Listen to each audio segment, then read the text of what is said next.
Hello everyone, it's Pastor Scott, and today I'm coming to you from our deck. It's like 60 degrees, 65 degrees, something like that. It's really nice out. The sun is kind of shining. I'm actually in shorts right now, just an incredible little reprieve from all of this craziness we've been going through. I'm actually filming today from our son's Playpen, which we set up on our deck. So you can kind of see little Tyler there. Oh yeah, you can see some of his stuff as well. Our house is filled with all of these things that make noises like this. That's what we hear all day, all day long. But I'm filming from our son's little playpen because I think it's a good image for how some of us are feeling through all of this partial quarantine, stay at home, social distancing restrictions we're going through, where we feel like we are trapped inside of a playpen that is filled with all sorts of, stuff and collections of things we have when we can't go out like we're used to. Kind of feel a little bit trapped, a little bit of cabin fever. Even if you have a farm, I can imagine being limited to some of the things you can no longer do, or limited to the things you can only do now, can be very frustrating. So I thought this was a good image to be in this playpen for this message, because in my devotional life, I've been reading through the book of Philippians, which is a really short book. If you're looking for a good book of the Bible to read during these times, the book of Philippians, it's in the second part of the Bible, is an awesome place to start. It's a letter written from this early Christian named the Apostle Paul. And it's really interesting because Paul is writing from jail. He has been arrested. So we know that Paul was arrested at least 3 times, probably more, in which he was arrested for witnessing to Jesus Christ. People did not like that he kept saying that this Jesus they had crucified was actually raised from the dead. So Paul went around and got harassed, he got beaten up, and he got imprisoned on several occasions.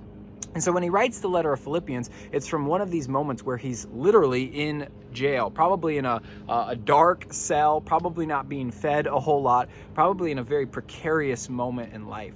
And so it's from this place that he writes this letter, the letter of the Philippians, in order to encourage the Christians in the Philippian church and to remind them that even in his imprisonment, that the gospel will still go on. So I thought it was an interesting comparison to today, in which we feel like we are being sidelined, in which we feel like we are being limited. Paul, he has to just write these letters. You know what I mean? Like, he can't go out like he's used to. He can't be in the synagogues. He can't be with these churches worshiping. He's stuck in this cell with only letters to communicate with. So I thought, what an interesting kind of parallel. And so it's from this moment in time, stuck in prison, that Paul writes this, chapter 1, verse 8 of Philippians. For God is my witness, how I long for all of you with the compassion of Christ Jesus. Like how I all long for you in this crazy moment in time. I can totally relate to that. He goes on to write in verse 12 this: I want you to know, beloved, that what has happened to me has actually helped to spread the gospel, so that it has become known throughout the whole imperial guard and to everyone else that my imprisonment is for Christ. And most of the brothers and sisters, having been made confident in the Lord by my imprisonment, dare to speak the word with greater boldness and without fear.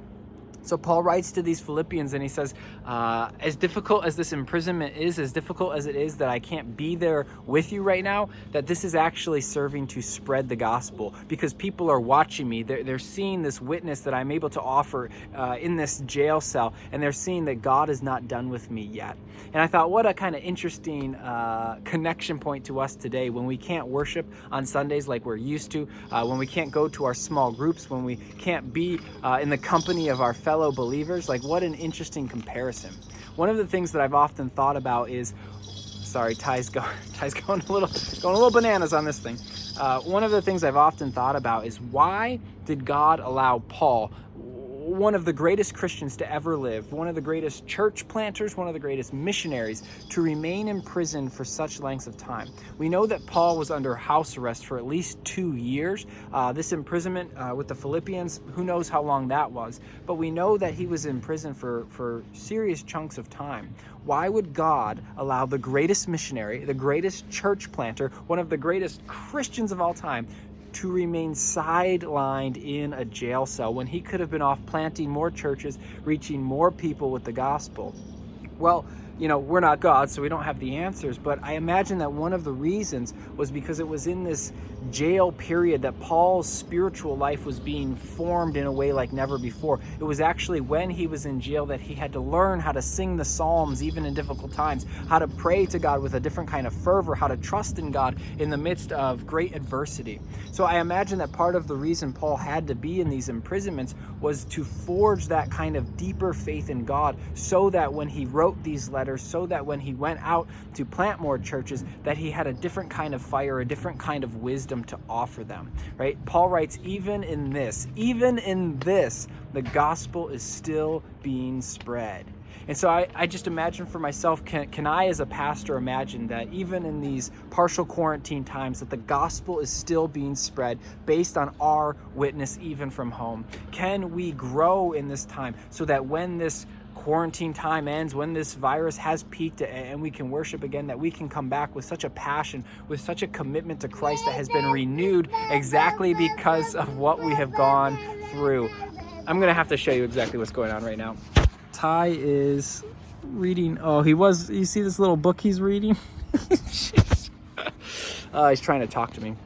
So anyway, the point being, even in this, we can see new life. Even by walking through this valley of the shadow of death, we will be led into green pastures and still waters, as Psalm 23 says. So if you're looking for a book of the Bible to kind of read through, if you're not reading through anything else, maybe go through the book of Philippians. Or if you already have a morning devotional practice, maybe add on an afternoon time and spend some time meditating on this book of Philippians. It's very powerful, and it has a lot of connections to us today. That even as we are stuck in our little playpens, right, trapped from our normal rhythms of life, that the gospel is still being spread, that the gospel is still taking root in our lives and in our families' lives, and ultimately in the life of our community. Maybe we can't see it in the ways that we want to see it, but that the gospel has not slowed down in these times, that actually God is still moving like never before. So that's from the book of Philippians, and just a little word for you today out in this playpen on this beautiful day. And I hope that you have had a good day as well, and to know that we are deeply caring for you in the life of the church. As a little bit of an announcement, we are going to be canceling church worship at least through April 5th, which is Palm Sunday. So just to kind of give you a heads up on that, we are going to kind of reevaluate when we get closer to Easter. So next week, when we're only 2 weeks out, we'll kind of get a feel for where we are. But as for now, we will be canceling through April 5th. But just like the Apostle Paul, right? My son Tyler there, the gospel is still being spread. We are still being formed into the people of God, and maybe even especially now, there's something new to learn. No matter your age, no matter how long you've been walking with Jesus, maybe right now is a time to really seek Jesus in a new way. So blessings to you, and I just keep praying. That you will find God, and God will find you in the midst of these wild and unpredictable times.